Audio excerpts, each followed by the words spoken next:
Sure ka mag-work? Oo naman. Hindi kasi ako naniniwalang madaming taong in love ngayon. Mas magaling lang magtago yung mga cheaters. At tayo magre-reveal nun sa mga biktima kasi Kasi may mga taong nahihirapang magsabi pag alam nilang niloloko yung kaibigan nila ng partners nila.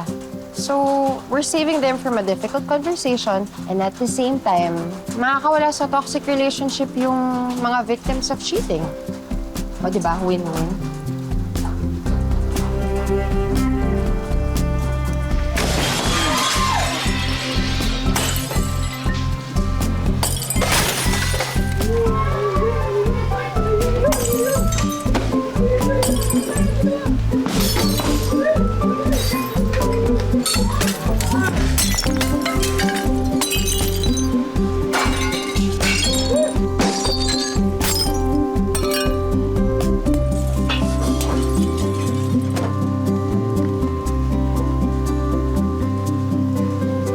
congrats!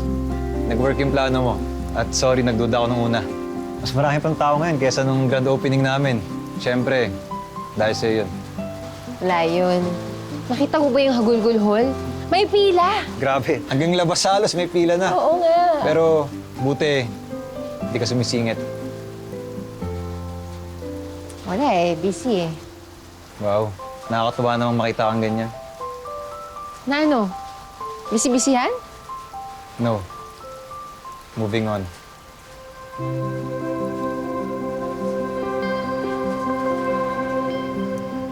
Tin.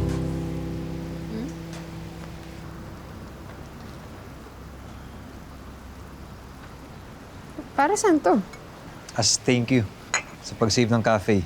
2 weeks straight, consistent, lagi tayong sold out.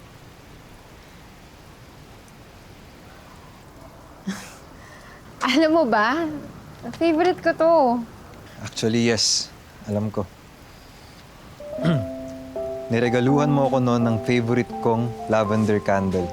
It's the little things that made me fall for you. So, ikaw pala si Betty. Binasa mo yung letter ko sa wall. Invasion of privacy yun ah.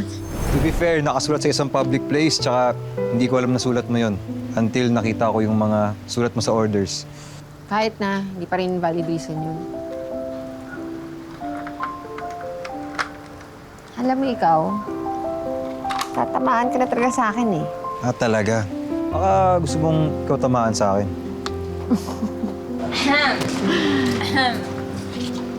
Tintin! Nandito na ang napakaganda mong sundo.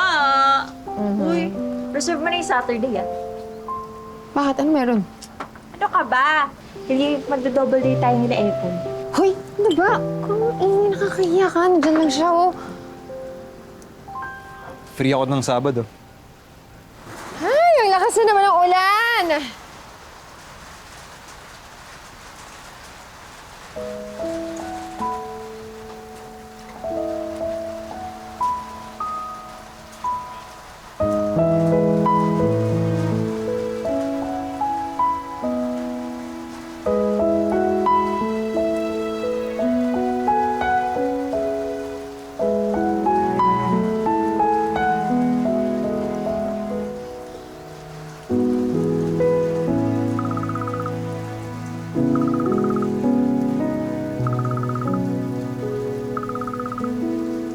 Hello? Heartbreak Hotline? Anong ipaglilingkod ko? Hi, this is Ron. Actually, mas advice sana ang kailangan ko. May friend kasi ako na nag-cheat sa girlfriend niya.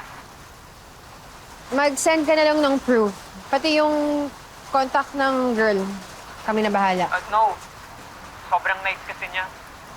Gusto kong ako na magsabi, it's just that hindi ko alam kung tama ba yung ginagawa ko.